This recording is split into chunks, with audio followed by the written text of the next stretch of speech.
on the part of the United States and of NATO. OK. David Willis, thank you very much for bringing us the latest, our correspondent in Washington. Well, let's now get reaction from Michael Bociurkiw, who's a Global Affairs Analyst and Senior Fellow at the Atlantic Council. Michael, thank you for talking to us on BBC News. So give us your reaction to this latest development that the President has approved the provision of anti-personnel landmines to Ukraine. Your thoughts? Sure. Well, I think a couple of things, Sally. One is it's recognition on the part of the Biden administration that Ukraine does need a lot of help right now. It is, I would say, too little, too late. But I think it's also recognition of what's happening on the front line. And according, for example, to the Institute of the Study of War, Russia has gained 6 times more territory this year so far than it has last year. That's quite a bit.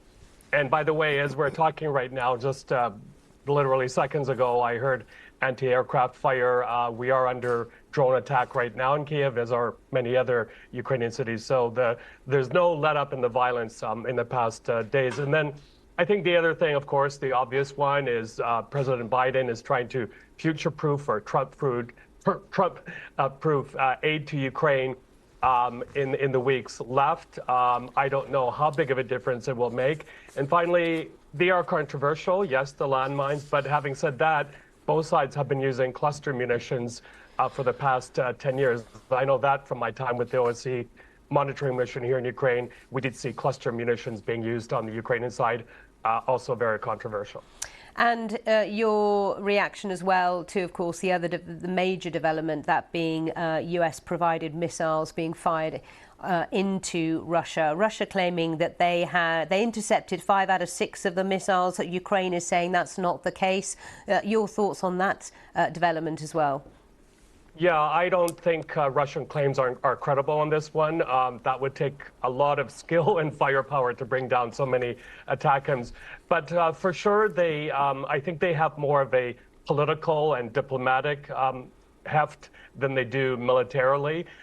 We have to remember as well that it looks like the Americans have limited the geographic area that Ukrainians can use these ATACMs, and indeed they were fired close to the Kursk region. So how big of a difference this late in the game they will make is not certain, but I can tell you that there's probably a lot of anticipation on the Ukrainian side to use these ATACMs to strike, for example, the southern military district Russian headquarters, which is in range, as well as that Putin pet project, the Kerch Strait Bridge, which is also a very important military conduit for Russia to bring supplies from the mainland to Crimea.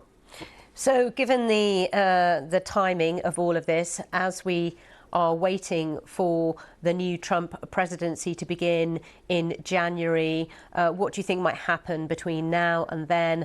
Russia and Ukraine, of course, keenly aware of the timing. Yeah, well, having been based in Ukraine for most of the war, I can tell you that I have never felt as anxious or worried as I do right now. And I think I voiced the feelings of a lot of Ukrainians right now. I mean, in Odessa, where I'm usually based, in the past week, we've had 2 very, very heavy hits that, apocalyptic scenes, really. So it looks like from the Russian side, no holds barred. They're going to fight with whatever they can. And let's not forget that they do have a lot of help from what I call the axis of autocrats, the leaders in Tehran, Pyongyang, to a certain extent, China. So whatever assistance, heightened assistance that comes in this late stage in the game, I don't know if it will make that big of a difference. I think we are all hoping that some type of diplomatic means will bring an end to this, but I think it will require massive intervention from third parties. Maybe it's a Turkey, or Saudi Arabia, or Qatar, maybe even China, to bring the parties together, because there's very little meeting points between the two sides at the moment. Okay. Michael Bociurkiw, thank you so much for talking to us on BBC News once again from the Atlantic Council.